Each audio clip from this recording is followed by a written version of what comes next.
you know, it's surreal to us to see so many people of so many walks of life, and especially the African American community, embrace rock and roll.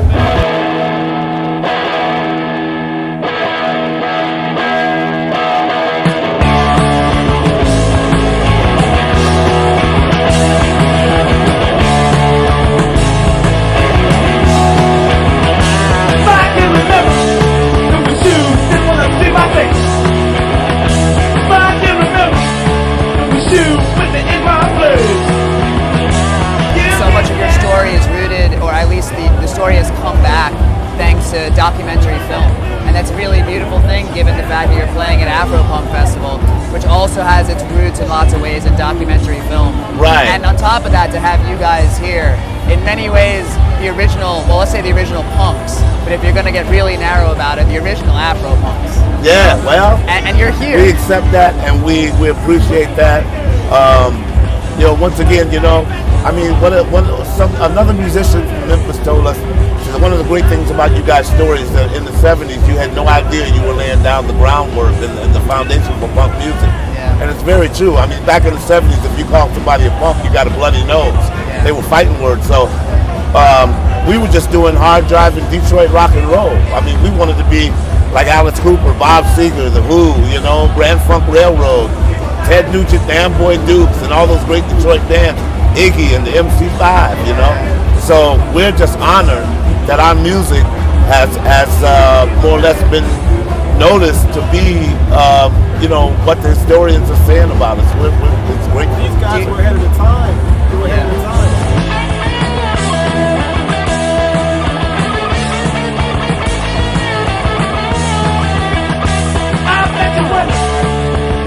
My name is Mellow X, the God from East Flatbush, Brooklyn, New York, and we're in Brooklyn right now at the AFROPUNK after party at Brooklyn Tap House. Me, I'm a creator, man. I create like music, art, I produce, I DJ, travel the world, and I just create, man, in every means, any way possible.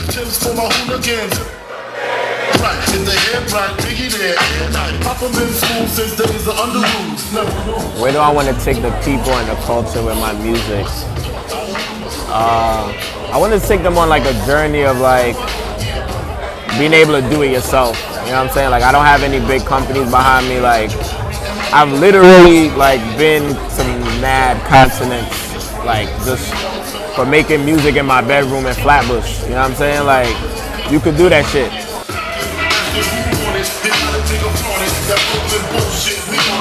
One of the things I always say, like, it's the God. It's like having that mentality of, you know, speaking things into existence. Like I literally sit and visualize what I'm gonna do. Like I sit and I look and I see myself on stage doing this and that, and then it comes to pass.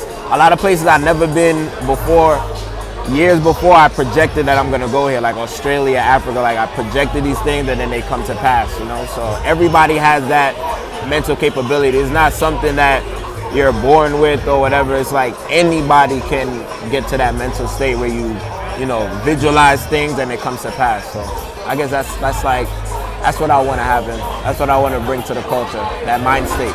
So Afro-punk is really key for a lot of young people. There's a lot of brown people in this world that are alternative, and they don't always get the shine or the recognition or even like someone noticing them because mainstream isn't 100% adapt to that yet, you know? I kind of like that Kanye made Yeezus like punk rap, but a lot of my friends like Ninja Sonic and Hollywood Hall have been punk rock rap for a long time, and they've taken me under their wing, and I've always been in a community of alternative kids, you know? And Afro-punk actually shines a light on a lot of young people that are a hybrid culture clash in themselves, and they get to really just do them. And if you see all the people walking around in Afro-punk, they're gorgeous, and they're probably mixed with like 3 different races, and it's just the most exotic playground ever. So Afro-punk is key because it highlights those artists.